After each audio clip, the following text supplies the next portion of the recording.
আসসালামু আলাইকুম রহমতুল্লাহ বরাকাতুহ। আলহামদুলিল্লাহ, আসসালাতু আসসালামু আলা রাসূলিল্লাহ বাদ। সুপ্রিয় দর্শক, বিবাহকে কেন্দ্র করে গায়ে হলুদের অনুষ্ঠান এটি আমাদের সমাজে অতি পরিচিত একটি সংস্কৃতি। একজন মুসলিমের বিবাহে গায়ে হলুদ নামের কোনো অনুষ্ঠানের অনুষঙ্গ থাকা উচিত নাকি ইসলামের দৃষ্টিকোণ থেকে এটি নাজায়েজ, সে বিষয়টি আজ আমরা ব্যাখ্যা করার চেষ্টা করব ইনশাআল্লাহ বিইذনিল্লাহ। বরকনের গায়ে বিবাহের সময় কেন হলুদ মাখা হয়, এই গায়ে হলুদ অনুষ্ঠানের গোড়ার ইতিহাসই বা কী, সে বিষয়টি আমরা জানার চেষ্টা করেছি।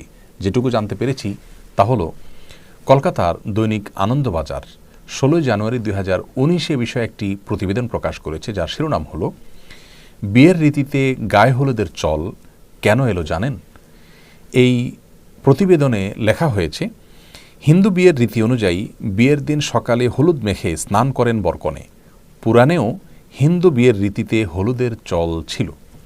এই প্রতিবেদনে আরও লেখা হয়েছে, পুরাণ ও শাস্ত্রবিদ পূর্বা সেন গুপ্তা তিনি বলেছেন, এটা বৈদিক আচরণ নয়, বেশ কিছু উপকারী দিকের কথা ভেবেই হলুদকে প্রাচীন কাল থেকেই বিবাহের অন্যতম উপকরণ হিসাবে মেনে চলেছি আমরা। অর্থাৎ হিন্দু ধর্মে বা হিন্দু সমাজে এটিকে অনেক উপকারী দিক মাথায় রেখে দীর্ঘদিন থেকে পালন করে আসছে মানুষ।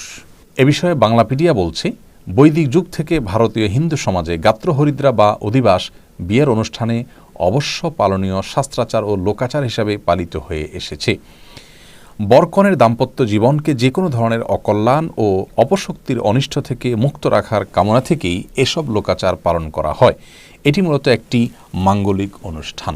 প্রিয় দর্শক, বিয়ের সময় গায়ে হলুদ বিষয়ে এই দুটি সূত্র থেকে যে তথ্য আমরা পেয়েছি সেটি একেবারেই পরিষ্কার, আর তা হলো যে এটি মূলত হিন্দুদের একটি সংস্কৃতি যা তাদের থেকে চলে এসেছে এবং এর পেছনে একটি বিশ্বাসগত দিক রয়েছে, তা হলো যে এর মাধ্যমে বরকনে নানা অমঙ্গল থেকে বেঁচে থাকতে পারে। হিন্দু ধর্মমতে বিভিন্ন প্রকার অপশক্তি আছে, সে সমস্ত অপশক্তির প্রভাবে মানুষ ক্ষতিগ্রস্ত হয়, সেগুলো থেকে বাঁচার জন্য তারা অনেক কাজ করে থাকেন, এটি তাদের ধর্মীয় বিশ্বাস। কিন্তু একজন মুসলিম কোন অবস্থাতে এ ধরনের কোনো অপশক্তিতে বিশ্বাস করবার কোনো সুযোগ নেই। ইসলামে এ ধরনের কোনো অপশক্তির কোনো স্থান নেই। সকল কল্যাণ অকল্যাণের একমাত্র মালিক আল্লাহ রাব্বুল আলামিন। আল্লাহর কাছে আশ্রয় চাওয়া ছাড়া এ জাতীয় কোনো বস্তু বা কোনো সংস্কৃতি, কোনো কালচার, এগুলোর মাধ্যমে একজন মুসলিম কোনো অবস্থাতেই কোনো তথাকথিত অপশক্তি থেকে বাঁচার চেষ্টা করার কোনো সুযোগ ইসলামে নেই। আমরা অনেকেই জানি যে এই গায়ে হলুদ অনুষ্ঠানে শুধু হলুদ নয়, বরং দূর্বা, তিল, সরিষা, আরও অনেক বস্তু ব্যবহার করা হয়ে থাকে এবং এর সবগুলোর কারণ হলো ওই যে এটাকে বলা হয়েছে মাঙ্গলিক অনুষ্ঠান, বিভিন্ন ধরনের অকল্যাণ থেকে বেঁচে থাকা এবং দাম্পত্য জীবনে সুখ শান্তি যেন হয় সেই জন্য এগুলো করা হয়ে থাকে। তো প্রথমত এটি হিন্দুদের একটি ধর্মীয় সংস্কৃতি এবং এখানে তাদের বিভিন্ন রকমের বিশ্বাসগত দিক আছে যেগুলো শিরকপূর্ণ বিশ্বাস, একজন মুসলমান কোনো অবস্থাতে সেগুলো বিশ্বাস করতে পারেন না। আর এর বাইরে যে বিষয়টি আমাদের সবারই জানা, তা হলো গায়ে হলুদ অনুষ্ঠান মানে হলো নারী পুরুষের অবাধ বিচরণ, অবাধ মিশ্রণ এবং মেলামেশা। বরের গায়ে অনেক সময় ভাবি কিংবা গায়ে মহারাম মহিলারা হলুদ মেখে দিয়ে থাকেন এবং এটাকে তারা এনজয় করেন। কনের হলুদ অনুষ্ঠানে দেখা যায় গায়ে মহারাম ছেলেরা, পুরুষরা সেখানে থাকেন এবং তারা একে অন্যকে মাখামাখি করে থাকেন, গোটা শরীরে হলুদ মাখামাখি হয়ে থাকে।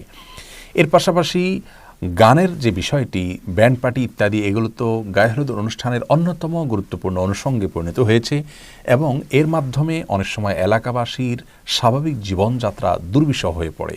গানের আওয়াজে আশেপাশে মানুষের বসবাস করাটাই অত্যন্ত কঠিন একটি বিষয় পরিণত হয়ে যায়। বিবাহকে কেন্দ্র করে এ ধরনের গানের অনুষ্ঠানের আয়োজন, ব্যান্ড পার্টি ইত্যাদি আমাদের এই সমাজে করা হয়, যে সমাজের মানুষ নিজেদেরকে সভ্য বলে দাবি করে, অথচ এটি কোনো সভ্য সমাজের মানুষের কাজ হতে পারে না যে আপনার গানের আওয়াজে আশেপাশে মানুষ ডিস্টার্ব ফিল করতে পারেন। তো প্রথমত বাদ্যযন্ত্রের ব্যবহার এবং এই জাতীয় গানের আয়োজনকে আল্লাহ আমাদের জন্য অনুমোদন দেননি।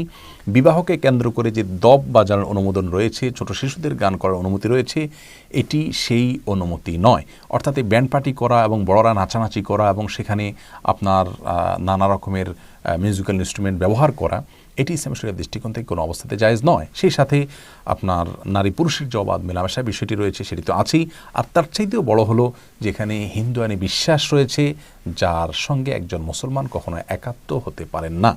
বিবাহ একটি ইবাদত, এটি একটি ধর্মীয় কাজ। বিবাহের সময় আমরা চেষ্টা করি যে ইসলামী পদ্ধতিতে বিবাহটা শুদ্ধভাবে যেন সম্পাদিত হয়।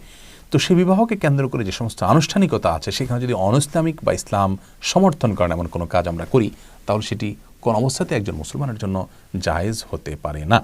অতএব আমাদেরকে সুস্থ শুদ্ধ সংস্কৃতির পথে ফিরে আসতে হবে। আর উদারতার নামে বা দেশীয় কালচারের নামে ভিন্ন ধর্মের সংস্কৃতিকে নিজেদের মধ্যে ধারণ করার কোনো সুযোগ থাকতে পারে না। আল্লাহ তাআলা আমাদের সকলকে বিষয়গুলো উপলব্ধি করার তৌফিক দান করুন। আসসালামু আলাইকুম রহমতুল্লাহ ওয়া বারাকাতুহু।